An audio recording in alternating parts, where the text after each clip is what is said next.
வணக்கம் நண்பர்களே.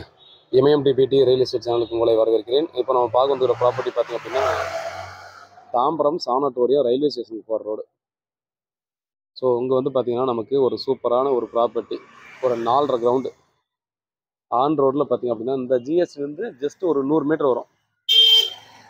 அப்படியே பிரிட்ஜை ஒட்டி இருக்கு பாருங்கள். ஒரு 30 ஃபீட் ரோடு ஆன் ரோட்டில் பார்த்திங்கன்னா கடைகளோடு இருக்கக்கூடிய ஒரு பில்டிங் ப்ராப்பர்ட்டி சேல்ஸ் வந்துருக்குது. மொத்தமாக ஒரு 18 கடை இருக்குதுங்க, ஒரு பேங்க் இருக்குதுங்க. கொஞ்சம் கடையை காலி பண்ண வச்சுட்டாங்க சேல்ஸுக்கு வந்ததால். ரேட் வந்து பார்த்திங்கன்னா ஒரு கிரவுண்டு வந்து 5 கோடி, மொத்தம் 4.5 கிரவுண்ட் இருக்குது. இது வந்து பார்த்திங்கன்னா நமக்கு சவுத் ஃபேஸிங்கில் வர்ற மாதிரி வரும். இமீடியட்டாக பார்த்திங்கன்னா நம்ம ரெண்டல் இதவே பார்த்திங்கன்னா வாடகைக்கு விட்டாலே கரெக்டான பொசிஷனில் எல்லாம் ரெடி பண்ணி திரும்ப வாடகை விட்டாலோ இல்லை இப்போ இருக்கிறத அப்படியே வாடகை விட்டாலோ மொத்தமாக பார்த்திங்க அப்படின்னா நமக்கு ஒரு 5 லட்ச ரூபா கிட்ட வாடகை வரும். ரயில்வே ஸ்டேஷனுக்கு 50 மீட்டர் தான், ஜிஎஸ் ரோடுக்கு 100 மீட்டர் தான், 30 அடி ரோடு.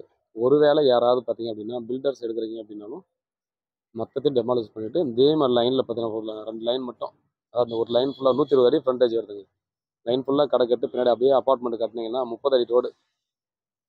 சூப்பராக பார்த்தீங்கன்னா நீங்கள் கன்ஸ்ட்ரக்ஷன் பண்ணி இமீடியட்டாக சோல்டு நீங்கள்லாம் நம்ம போர்டே வைக்க தேவையில்ல. இங்கெல்லாம் நீங்கள் ஃப்ளாட்ஸ் ஒரு வேலை கட்டுறீங்கன்னா நீங்கள் போர்டே வைக்க தேவையில்ல. நீங்கள் கட்டும் போதே எல்லாத்தையும் புக் பண்ணிவிடுவாங்க. ஸோ அந்த மாதிரி தான் ரொம்ப ரொம்ப பர்ஃபெக்டான இடம், ரொம்ப சூப்பரான இடம். மிஸ் பண்ணுறாதீங்க. இதெல்லாம் பார்த்தீங்கன்னா கொஞ்சம் பெரிய பட்ஜெட் யாராவது இருக்கீங்கன்னா ஆப்பர்ச்சுனிட்டி, கிரேட் ஆப்பர்ச்சுனிட்டி இதெல்லாம். அதனால் இது பெருசாக மார்க்கெட்டில் வந்து சுத்தாத இடம்ன்ற மாதிரி சொன்னாங்க. யாராவது வீட்டில் வேணும்னா கால் பண்ணுங்கள். நன்றி.